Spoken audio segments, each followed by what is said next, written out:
Welcome back to the English tree में आपका स्वागत है फिर से। चलिए आज का कोटेशन जो है वो हमारे पास है। Never forget two people in your life. अपने जीवन में दो लोगों को कभी मत भूलिए। The person who lost everything just to make you win. पहला व्यक्ति वो है जिसने अपना सब कुछ न्यौछावर कर दिया आपकी जीत पे, आपकी खुशी के लिए, आपकी सफलता के लिए, और वो हैं आपके पापा। दूसरे जो है वो हैं the person who was with you in every pain. वह व्यक्ति जो हमेशा हर दुख में, हर दर्द में आपके साथ रहा, आपका हमसफ़र रहा, और वो है आपकी माँ। तो इन दोनों को कभी नहीं भूलिए। चाहे बाकी अन्य लोगों को आप भूल सकते हैं तो भूल जाइए। इसीलिए एक गाना भी है कि छोड़ दे सारी दुनिया किसी के लिए, ये मुनासिब नहीं आदमी के लिए। प्यार से भी ज़रूरी कई काम है, प्यार सब कुछ नहीं ज़िंदगी के लिए। तो लाइफ में बहुत सारी इम्पोर्टेंस हैं और अभी आपकी सबसे बड़ी इम्पोर्टेंस है एजुकेशन और पढ़ाई। तो चलिए अब हम लोग शुरू करते हैं आज का एडिटोरियल। आज का जो एडिटोरियल है 24 अगस्त 2020 का ये है और टाइटल है एडिटोरियल का एसी ओवर रिएक्टेड इन भूषण केस। ये आपको थोड़ा सा बैकग्राउंड में बताना चाहूँगा कि प्रशांत भूषण इंडिया के टॉप मोस्ट लॉयर हैं, बहुत ही वरिष्ठतम वकील हैं, और उनका एक केस चल रहा है सुप्रीम कोर्ट में उनके अगेंस्ट में, जिसमें उन्होंने सुप्रीम कोर्ट के कार्य प्रणाली पे और जजों पे उन्होंने कुछ रिमार्क्स या कुछ प्रतिक्रिया व्यक्त की थी, जिसको कोर्ट ने ये मान लिया कि ये कोर्ट कंटेम्प्ट ऑफ कोर्ट का केस बनता है, क्योंकि आप कोर्ट के न्यायालय के कार्य प्रणाली पे टीका टिप्पणी नहीं कर सकते हैं, आप उनकी आलोचना पब्लिकली नहीं कर सकते हैं, और अगर आप ऐसा करते हैं और पाए जाते हैं तो फिर इसमें कंटेम्प्ट ऑफ कोर्ट का केस चलता है, जिसमें आपको सज़ा भी होती है। तो ऐसे दो मामले हैं और उन दोनों मामले के बारे में डीपली मैं नहीं जाना चाहूँगा, लेकिन इन दोनों मामलों में ही प्रशांत भूषण ने कोर्ट के कार्य प्रणाली पे और जज के कार्यशैली पे कुछ टिक्का टिप्पणी की, और जिसकी वजह से वो कंटेम्प्ट ऑफ कोर्ट का केस बना, और उसी केस की जो हियरिंग है वो हो चुकी है, और अब 24 अगस्त को उस पर सज़ा सुनाई जानी है। इसी 24 तारीख को सज़ा सुनाई जानी है। 24 तारीख है या फिर 24 तारीख तक का उनको डेट दिया गया है कि वो अपने स्टैंड को क्लियर कर ले, और अगर कोर्ट में वो अपनी गलती को मान लेते हैं तो फिर शायद उनकी सज़ा माफ़ की जा सकती है। तो ये फाइनल हियरिंग हो चुकी है और सिर्फ इस पे वर्डिक्ट आना बाकी है। तो इसी के लाइट में, संदर्भ में आज का ये आर्टिकल है। ये आर्टिकल मैंने एडिटोरियल से तो नहीं लिया है, लेकिन मुझे लगा कि ये आर्टिकल का रेलिवेंस है, इसकी सार्थकता है, आप करंट अफेयर्स को जान सकते हैं, इसके लिए हमने इस आर्टिकल को चुना है। तो चलिए, एसी ओवर रिएक्टेड इन भूषण केस का मतलब है कि भूषण के मामले में इस सुप्रीम कोर्ट ने मतलब जितनी रिएक्शन चाहिए थी, प्रतिक्रिया, या जितना सुप्रीम कोर्ट को जितना प्रतिक्रिया देनी चाहिए थी उससे ज़्यादा प्रतिक्रिया उन्होंने दी, या फिर उससे ज़्यादा वो जितना एक्शन लेना चाहिए था उससे ज़्यादा एक्शन सुप्रीम कोर्ट ने ले लिया है, जिसकी ज़रूरत नहीं थी।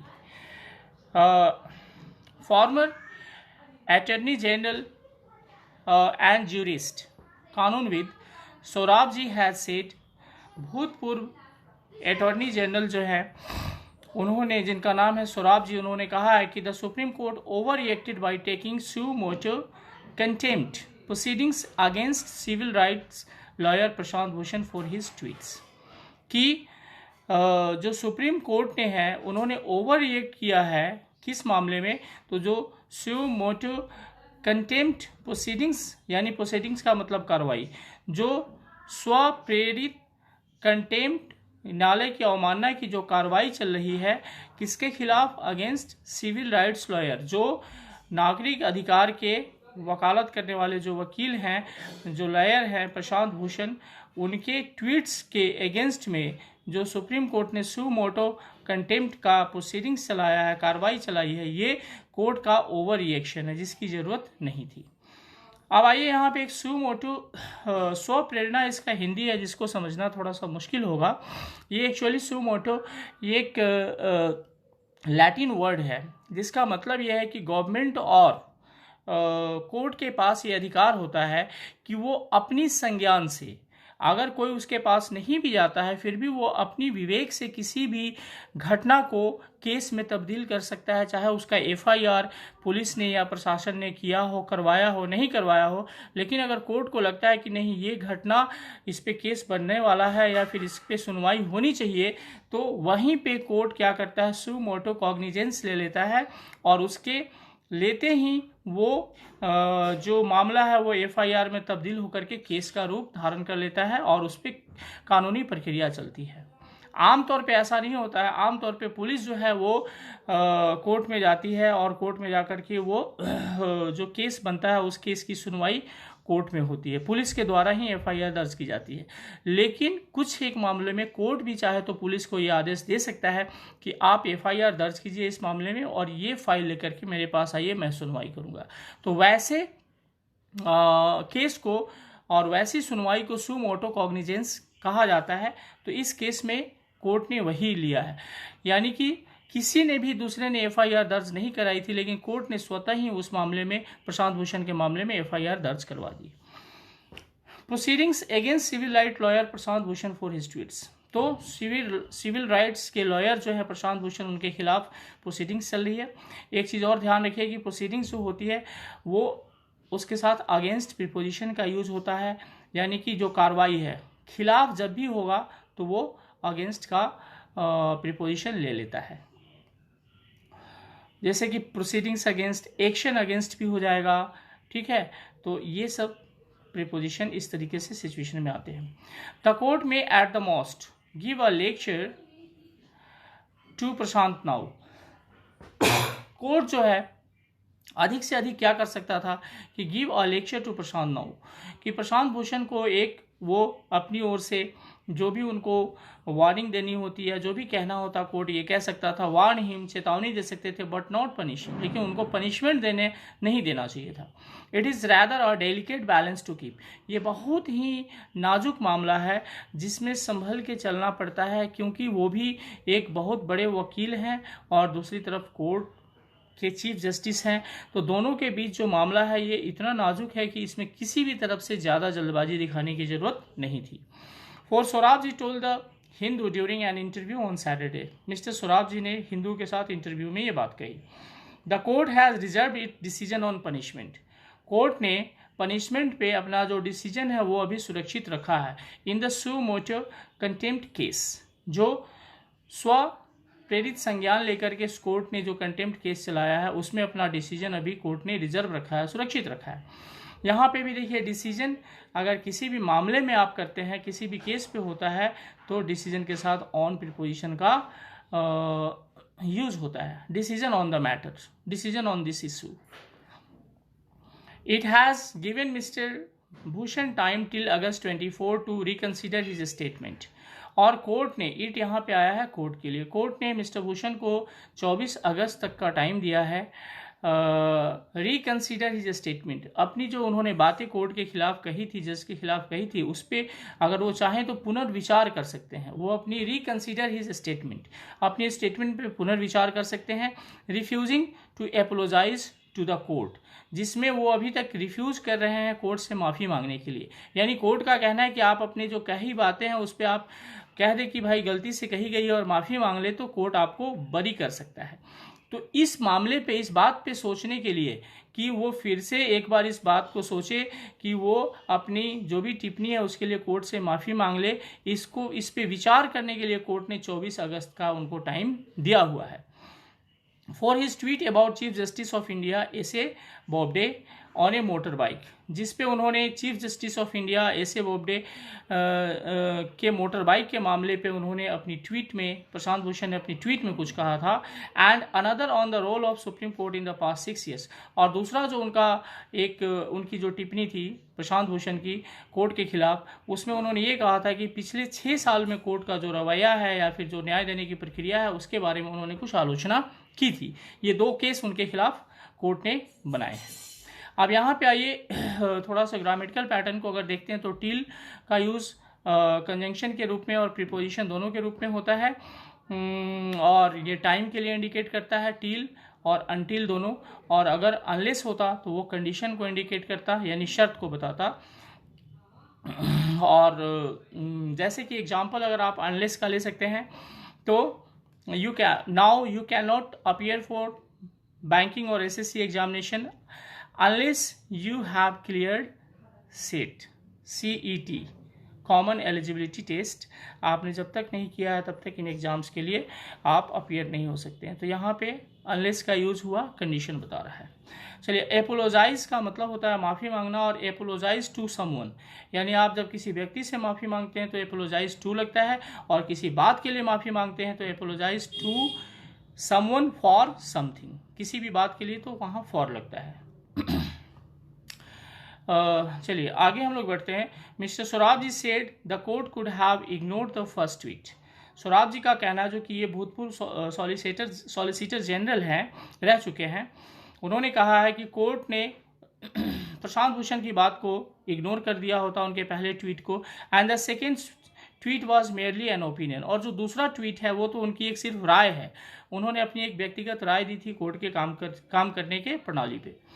तो ये दोनों ही बात है। अब यहाँ देखिए आप ग्रामेटिकल पैटर्न में कुड हैव, ये जो कुड है ये मॉडल ऑक्सिलरी है, और मॉडल ऑक्सिलरी के साथ जनरली वर्ब का फर्स्ट फॉर्म लगता है, लेकिन यहाँ पे थर्ड फॉर्म लगा है। थर्ड फॉर्म लगने का कारण ये है कि अगर मॉडल के साथ में हैव का यूज़ होता है तो could have, may have, might have के बाद V3 का यूज़ होता है। चलिए, और सेकेंड है, फर्स्ट और सेकेंड ये सब एडजेक्टिव के रूप में आते हैं, इनके पहले आर्टिकल का यूज़ होता है, द का यूज़ होता है, the first PM, the second PM, सिर्फ फर्स्ट PM और सेकेंड PM नहीं होता है। आगे है, पीपल हैव डिफरेंट बिलीव्स, लोगों की जो सोच समझ है वो अलग हो सकती है। Do you punish people for having some beliefs which are not to the liking of the supreme Court. और आगे वो पूछते हैं कि क्या आप लोगों को इस बात के लिए पनिश करेंगे कि उनकी जो बिलीव्स हैं, उनकी जो सोच है, उनकी जो भावनाएं हैं, उनका जो विश्वास है वो सुप्रीम कोर्ट के अनुरूप नहीं है। तो अगर सुप्रीम कोर्ट के अनुरूप नहीं है तो क्या उसको कोर्ट पनिश कर सकता है या कर देगा, ये सवाल उन्होंने किया है। He said, उन्होंने आगे कहा, truth was an absolute defense against contempt and a person should be given an opportunity to prove his allegations। कि जो सच्चाई है was an absolute defense against contempt, कि जो कंटेम्प्ट का केस चल रहा है, अवमानना का केस चल रहा है, इसमें सच्चाई जो है एक बहुत बड़ा हथियार के रूप में है, और ये प्रशांत भूषण की तरफ से सच्चाई है। और डिफेंस के साथ अगेंस्ट प्रीपोजिशन का यूज़ हो रहा है। जब भी आप किसी भी सुरक्षात्मक किसी भी चीज़ के लिए आप कोई वर्ड का यूज़ होता है तो सुरक्षा किसके प्रति हो तो प्रति के लिए आप अगेंस्ट का यूज़ करते हैं। जैसे एक और आपको मैं एग्जांपल बता रहा हूँ, इम्यूनाइजेशन, जो टीकाकरण होता है उसको बोलते हैं immunisation against small pox, against dengue या अगेंस्ट कोई और डिजीज़। तो जब भी किसी के प्रति सुरक्षात्मक रवैया अपनाना है या सुरक्षा का के बारे में बात होती है तो वहाँ पे अगेंस्ट प्रीपोजिशन का यूज़ होता है। यहाँ डिफेंस अगेंस्ट यानी सुरक्षा है। He said truth was an absolute defense। उन्होंने कहा कि जो सच्चाई है वो एक बहुत बड़ा हथियार है कंटेम्प्ट के केस के खिलाफ में या उसके प्रति। And a person should be given an opportunity to prove his allegation, और व्यक्ति को अपने पे लगे आरोप को प्रूव करने के लिए, उसके बारे में सफाई देने के लिए उसको एक अवसर मिलना चाहिए। If mister Bhushan is ready to establish the facts of his allegations, अगर मिस्टर भूषण ने जो बात कही है, जो फैक्ट्स उन्होंने बताए हैं, अगर उसको वो प्रूफ करने के लिए तैयार हैं कि हमने अगर कोर्ट की शिकायत की तो किस बात पे की, तो वो फैक्ट क्या है, अगर उसको वो प्रूफ करने के लिए तैयार हैं तो then how can you prevent him. तो आप, यानी यहाँ कोर्ट के से कहा जा रहा है कि आप कैसे उनको रोक सकते हैं, उनकी अगर बात सच है तो सच को कहने से आप उनको कैसे रोक सकते हैं। और आगे भी कुछ उन्होंने लिखा होगा जिसको पेपर ने यहाँ पे ओमिट कर दिया है कि शायद वो लिखना वाजिब नहीं था इसके लिए। He should not be intimidated into silence, और ऐसे कंडीशन में कोर्ट किसी व्यक्ति को और ख़ास करके प्रशांत भूषण को चुप रहने के लिए धमका नहीं सकता है। ये नहीं कह सकता है कि आप चुप रहिए नहीं तो हम आपके खिलाफ केस दर्ज कर देंगे और आपको जेल भेज देंगे। ऑफ कोर्स, बेशक, if the allegations are baseless, हाँ, अगर जो आरोप लगाए गए हैं कोर्ट के ऊपर अगर वो आधारहीन हैं, तुच्छ हैं, देन पनिश हिम, तो आप उनकी उनको पनिशमेंट दीजिए, सज़ा दीजिए, इसमें कोई बात नहीं है, but don't punish him for just saying it. लेकिन सिर्फ इसलिए आप उनको पनिश नहीं कीजिए कि उन्होंने कुछ सच बात कह दी है लेकिन आपके खिलाफ हो गई है, इसलिए आप उसको पनिश कर रहे हैं। द प्री कंसीव्ड नोशंस, आगे है कि ये जो सोच है पनिशमेंट देने का, ये पूर्व निर्धारित सोच थी या पहले से ही ये बात मन में कोर्ट के चल रही थी, ऐसा मानना है इनका सोलिस सोराबजी का। The authority and dignity of the supreme Court as an institution will be enhanced. आगे कहते हैं कि जो सुप्रीम कोर्ट की ऑथोरिटी है, यानी कि उनकी जो पावर है और उनका जो मान सम्मान है, वो और भी बढ़ता है एज ए इंस्टीट्यूशन, संस्था के रूप में और भी बढ़ता, if it addresses the allegations, अगर इन्होंने जो इन पे आरोप लगे हैं उसके निपटारे पे ध्यान देते, उसकी सच्चाई जानने के लिए अगर ये कोशिश करते, तो कोर्ट का मान मर्यादा और कोर्ट की प्रतिष्ठा और बढ़ती, rather than to slap contempt on the person, बजाय इसके कि उन्होंने slap contempt, उन्होंने क्या किया है कि कंटेम्प्ट ऑफ कोर्ट का नोटिस लाद दिया है या कार्रवाई शुरू कर दी है उस आदमी के खिलाफ, ऑन द पर्सन, उस आदमी के खिलाफ, who made them on the basis of facts, जिन्होंने ये टिप्पणी, कंटेम्प्ट ऑफ कोर्ट की टिप्पणी किसी बात पे, किसी आधार पे की है, किसी फैक्ट पे उन्होंने की है, और तब उस फैक्ट को नज़रअंदाज करते हुए कोर्ट ने उन पे कंटेम्प्ट ऑफ कोर्ट की कार्रवाई करनी शुरू कर दी है। ही सेड, उन्होंने कहा, the court should not function on pre conceived notions, कि कोर्ट को पूर्व निर्धारित सोच या पहले से ही कोई एक किसी व्यक्ति के खिलाफ कोई खास सोच बना करके काम या निर्णय नहीं लेना चाहिए। नोशंस का मतलब होता है सोच या विचार। Punishment should come only after the allegation was found false, he added, उन्होंने कहा कि जब तक वो आरोप जो लगाए हैं प्रशांत भूषण ने वो फाउंड फॉल्स, अगर वो गलत साबित नहीं हो, तब तक पनिशमेंट नहीं देना चाहिए, या पनिशमेंट तभी देना चाहिए जब वो आरोप जो उन्होंने लगाए हैं वो गलत साबित हो जाएं, उन्होंने जो कहा है वो गलत हो जाए, तो आप उनको पनिशमेंट दीजिए। ही also question the way the court has hurried through the case, उन्होंने आगे ये भी कहा कि कोर्ट ने जितनी जल्दबाजी दिखाई है इस केस में सज़ा सुनाने के लिए, hearing it via video conferencing, और इसको वीडियो कॉन्फ्रेंसिंग के जरिए ही सुन लिया गया है और इस पर सज़ा भी सुरक्षित रख दी गई है, ये जल्दबाजी की भी वो टिप्पणी कर रहे हैं। Would it have all fallen down crumbled had weighted a little time, क्या, आगे उन्होंने कहा कि क्या ये सब कुछ बर्बाद हो जाता, टूट जाता, ख़त्म हो जाता अगर वो कोर्ट कुछ दिन और ठहर जाती, और जो रेगुलर कोर्ट की प्रोसीडिंग्स होती है, फेस टू फेस जो बातचीत होती है, उसमें बुला के उनसे बातचीत की जाती, तो क्या बहुत ज़्यादा कुछ बिगड़ जाता। देखिए ये जो है येलो हाईलाइटेड, इसके बारे में हम लोग नीचे डिस्कशन करेंगे, ये थोड़ा सा लंबा प्रोसीजर है इसलिए। आगे है, ही also disagreed with the courts view, वो कोर्ट के व्यू से भी सहमत नहीं है। डिसएग्री और एग्री विद अ पर्सन होता है, याद रखिएगा, इसके साथ प्रीपोजिशन विद लगता है। That attorney general's prior consent was not necessary before initiating suo motu contempt, कि स्व प्रेरित जो कंटेम्प्ट है, जो अवमानना का केस है, उसको शुरू करने के लिए अटॉर्नी जनरल की कंसेंट, सहमति या रजामंदी की ज़रूरत नहीं है। ये भी बात सोलिस सोराबजी को नागवार गुजरी, उन्होंने कहा कि ऐसा नहीं होना चाहिए, यानी कि सुप्रीम कोर्ट को पहले भारत के जो अटॉर्नी जनरल हैं उनसे एक बार इस पे राय लेनी चाहिए थी कि प्रशांत भूषण के खिलाफ केस किया जाए, केस चलाया जाए या नहीं। The attorney general is the first law officer, attorney general पहला लॉ ऑफिसर होता है। They can not ignore him, और उनकी उपेक्षा कोर्ट नहीं कर सकती है। Inherent powers of the court to initiate contempt under Article 129 of the Constitution, inherent powers यानी अंतर्निहित जो शक्तियां हैं, जो कोर्ट के पास जो शक्तियां दी गई हैं, इनिशिएट कंटेम्प्ट, जो जिसमें कि कंटेम्प्ट ऑफ कोर्ट की कार्रवाई शुरू करने की जो शक्तियां हैं, जो संविधान के आर्टिकल 129 में के द्वारा निहित हैं, is subject to certain limitations. ये आगे कह रहे हैं कि इसकी भी कुछ पाबंदियां हैं और इसकी भी कुछ लिमिटेशंस हैं, इस पर भी कुछ इसके भी कुछ सीमित अधिकार हैं, या फिर इसके भी कुछ सीमित सिस्टम है जिसके अंतर्गत इस पे भी समीक्षा की जा सकती है, इस पे भी बहस की गुंजाइश है।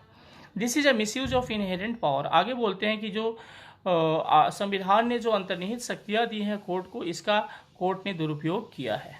On whether scandalising the court, सिर्फ कोर्ट को बदनाम करने के मामले पे should continue to survive as a ground for contempt, क्या यही सिर्फ इतना कि कोर्ट के खिलाफ हमने कुछ कह दिया ये कंटेम्प्ट ऑफ कोर्ट का केस बनता है? मिस्टर सोराबजी सेड, उन्होंने आगे कहा, judiciary was not an important institution and its dignity could not be undermined. Sorry, mister Sorabjee said judiciary was an important institution. Sorabjee ने कहा कि जुडिशियरी जो है वो एक इम्पॉर्टेंट इंस्टीट्यूशन है और इसकी जो डिग्निटी है, मान सम्मान है, कुड नॉट बी अंडरमाइंड, इसको कम नहीं किया जा सकता है, इससे समझौता नहीं की जा सकती है। हाउएवर, हालांकि the question here is that of principle, लेकिन यहाँ जो सवाल है वो सिद्धांत का सवाल है। कैन यू और can you not criticise the judiciary based on certain facts, क्या आपके पास कुछ तथ्य हो, कुछ सबूत हो, तो क्या आप जुडिशियरी की आलोचना करेंगे या नहीं करेंगे? दैट इज डेफिनिट फैक्ट्स, और वो भी फैक्ट जो कि डिफिनिट हो, बहुत ही ठोस सबूत हो या फैक्ट हो, सबूत तो नहीं बल्कि तथ्य हो। And if you do this, अगर आप ये करते हैं, do you commit contempt of court, अगर आपने उस पर कोर्ट का अगर क्रिटिसिज्म किया तो ये क्या कंटेम्प्ट ऑफ कोर्ट हो गया? ऑन द कॉन्ट्रेरी, और इसके विपरीत, I believe you enhance the authority of the court, बल्कि अगर कोई आदमी शिकायत करता है कोर्ट की तो ये कोर्ट का कंटेम्प्ट नहीं हुआ, उसकी अवमानना नहीं हुई, बल्कि कोर्ट की शक्ति में इसको वृद्धि माना जाना चाहिए कि कोर्ट के बारे में कुछ कहा है तो कोर्ट अपने आप में सुधार लाए और एक सशक्त और मजबूत न्यायालय बन करके उभरे, ताकि जनता का विश्वास और भरोसा उस पर टिका रहे।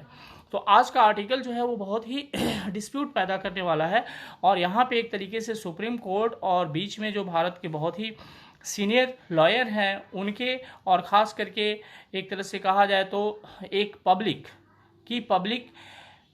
जनरल पब्लिक के खिलाफ भी कभी भी कंटेम्प्ट ऑफ कोर्ट होता है, तो क्या ये कंटेम्प्ट ऑफ कोर्ट लगाना जायज़ है, या अक्सर जो ये लगाए जाते हैं क्या ये जायज़ है, या कोर्ट को भी अपनी शिकायत को सुनना चाहिए और सुनने की शक्ति रखनी चाहिए, ये भी कोर्ट में सुधार की गुंजाइश है। इन्हीं बातों पे आर्टिकल डिपेंडेंट था। ये आपके सोच समझ के दायरे को विकसित करने के लिए आर्टिकल दिया गया है, ताकि आप कोर्ट, सरकार और पब्लिक के बीच के रिलेशंस को समझ सके।